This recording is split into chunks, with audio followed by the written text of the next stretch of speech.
সেনাবাহিনী মারার পর পুলিশ আমাদের ইচ্ছা মতো মারছে। এই জায়গা মানে সেনাবাহিনী কাম করছে, পাশার উপরে পিটান দিছে, এই জায়গা পিটান দিছে। বাড়ি দিয়ে দেখেন কিভাবে দিয়েছে ভাই। এই যে দেখেন আঙ্গুল ফাটা হইছে। এইভাবে মারে মানুষে ভাই, গেট লাগাই তারপর পিটাইছে। এইভাবে মারে। বাংলাদেশের মানুষের খেলা দেখা একটা তাদের অভ্যাস, জনপ্রিয়তা। বাংলাদেশে খেলাটা মানুষ দেখতে আসে, ফুটবল ক্রিকেট, সেই আস্থা এবং ভালোবাসার জায়গা এসেছে। এখানে কেউ আসামিও আছে না যে পিটাতে হবে। আপনি দেন, আমার কাছে টিকিট ছিল, আত্মা মারি আইসা বলছে এর মধ্যে বাড়ি দিয়ে বলে দেখেন কিভাবে দিয়েছে ভাই। এই দেখেন ভাই কি হচ্ছে, কি মাথা মারি দিছে। কি করছে? দেখেন এই যে ভাই দেখেন পরে আমরা ভাই নেক্সট উইক আমরা খেলা দেখতে যাচ্ছিলাম ভাই, অনেক রিকোয়েস্টের পরে আমাদের ঢুকতেও দিল, তারপর আমাদের উপর গুন্ডাদের বাহিনীর মতো অ্যাটাক করা হলো, আমাদের দেশের সেনাবাহিনী আমাদের মারলো।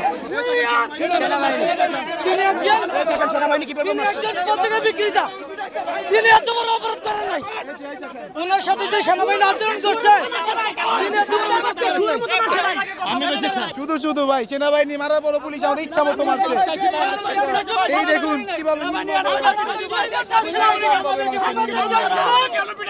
আমরা খেলা দেখতে আসছিলাম, টিকিট ৮০০০ টাকা লয়ে যায়, ওরা আবার বাংলাদেশে খেলা দেয়। ওরা এই লোকগুলোকে চুরি করতে আসছে। টিকিট শেষ হয়ে যায়, এখন টিকিট সেল দিছে কেমনে বাইরে, টিকিট এখন বাইরে বেচে কেমনে ওরা?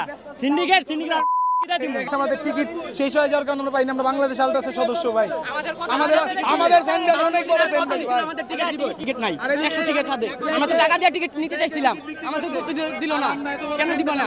এইভাবে মারে মানুষে ভাই, গেট লাগাই তারপর পিটাইছে। এইভাবে মারে। আপনার কাছে টিকিট ছিল কিনা? জি ভাই, টিকিট ছিল ভাই। টিকিট থাকার পরেও কি পিটন খেলেন না? জি ভাই, সবাই গেছে ভাই, যারা টিকিট ছিল সবাই গেছে ভাই। একটা ঢুকতে পারেন টিকিট হলো ভাই, টিকিট ছাড়া ঢুকতে পারেন, টিকিট ঢুকতে পারেন ভাই, কেউ ঢুকতে পারেন না ভাই। কিছু সংখ্যক তাদেরকে ঢুকাই দিছে। যদি আপনি প্রুফ চান, আমি এখন প্রুফ দিতে পারি। আমার সাথে যারা আছে তারা ঢুকে ফেলছে, তারা কিভাবে ঢুকছে। আর আমাদেরকে কেন পুলিশ পিছন দিয়ে ধরছে আর সেনাবাহিনী ওইখান দিয়ে ধরছে?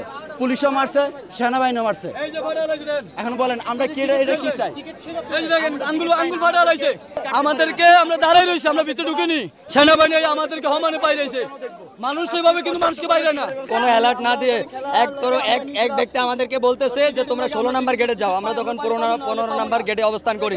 16 নাম্বার গেটে যাওয়ার কথা বললে কিছু লোক চলে গেল। এরপরে আমাদের বাকি সেনাবাহিনী আছে, ইচ্ছা মতো পিটায়। ওখানে স্টিলের রেলিং দেওয়া ছিল, এরপরে আমার এখানে সেনাবাহিনীর রাডা দিয়ে পিটান মারছে। 5টা পিটান দিচ্ছে এক জায়গায় পড়ে যাওয়ার পরে। আমাদের উচিত ছিল কি যে একটা মানুষকে এতগুলো পিটান দেওয়া লাগে না, যেহেতু আমরা পড়ে গেছি তা আমাদের না পিটাইয়া আমাদের একটা যেহেতু পিটাইছে আমরা তো চলে যাচ্ছি। আমাদেরকে এইভাবে করা ঠিক হচ্ছে না। এই যে এখানে আপনারা কি টিকিট নিয়ে ভিতরে ঢুকছিলেন না টিকিট ছাড়া? ঢুকছিলাম, বাট আমরা পরে আসাতে আমরা ঢুকতে পারি নাই, গেটগুলো বন্ধ করে দেওয়া হয়েছে। না না দেখাই দেবো না, কি করে দেখাই দেবো না, এটা কি করে? সেনাবাহিনীর কাম করছে আমগুলো, এই যে পিটাইছে, এই জায়গাটা পিটাইয়া, এই জায়গা মানে সেনাবাহিনীর কাম করছে। পাশার উপরে পিটান দিছে, এই জায়গা পিটান দিছে। আমাদের ফিরে আসার কোনো সুযোগ নাই, এতগুলো লোকের ভিতরে পড়ে গেছি, পা আটকে গেছে। তাহলে আমাদের আসার সুযোগ দিতে হবে না? বৃষ্টি হচ্ছিল, সব জায়গায় চিলিপ হয়ে গেছে, যে আমরা চলে আসবো এরকম কোনো সুযোগ নাই। আমাদের একটু সুযোগ দিলে আমরা চলে আসতাম। যেহেতু সেনাবাহিনী আইছে, বাংলাদেশ সেনাবাহিনী আমাদের গর্বের একটা বাহিনী, আমরা তাদেরকে যথেষ্ট সম্মান এবং শ্রদ্ধা করি। সেই জায়গা আমরা যেহেতু ফুটবল খেলা দেখতে আইছি, আমরা কেউ আসামি না যে আমরা আসামি আমাদেরকে পিটা বার করে দেবে। ফুটবল খেলা